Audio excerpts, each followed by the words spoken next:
This is 2 Minutes Together, a ministry of Central Lutheran Church, Eugene, Oregon. I'm Pastor Ben. This week, in our gospel lesson, we have the first of what will be several parables coming up. It is the parable of the mustard seed, so very well known to many of you.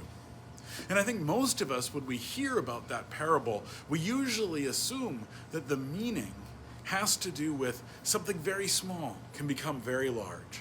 And at some point that must be true. But I want to talk a little bit about what the purpose of parables are and why Jesus uses parables. First, he says that it's not so it can take something difficult and make it easy. It instead is to say that it takes something that if you know the interpretation, you know what it means. But if you don't know the interpretation, you'll be struggling a little bit. It's actually about keeping things secret rather than it is about making things clear. That might be surprising to many of you, but that's effectively what Jesus says in the Gospel of Mark here is, this way, for those of you who know what I mean, we're going to get there.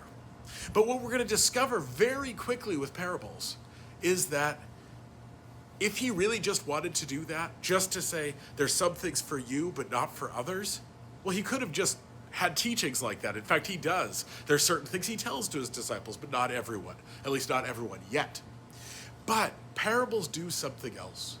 Because when he says, for example, that the kingdom of God is like unto a mustard seed that grows like a bush and birds land in it, well, there's a lot of ways the kingdom of God could be like a mustard seed.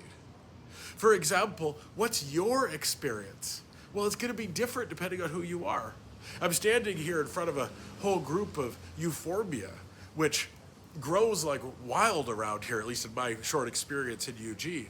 And for some of you, it's a very beautiful plant. For others who struggle with allergies, this is a plant that's very hard. And when you try to pull it out, I don't even know the right word, the sap from it can be kind of toxic and you burn your hands. And so there's a lot of different ways you could think about it.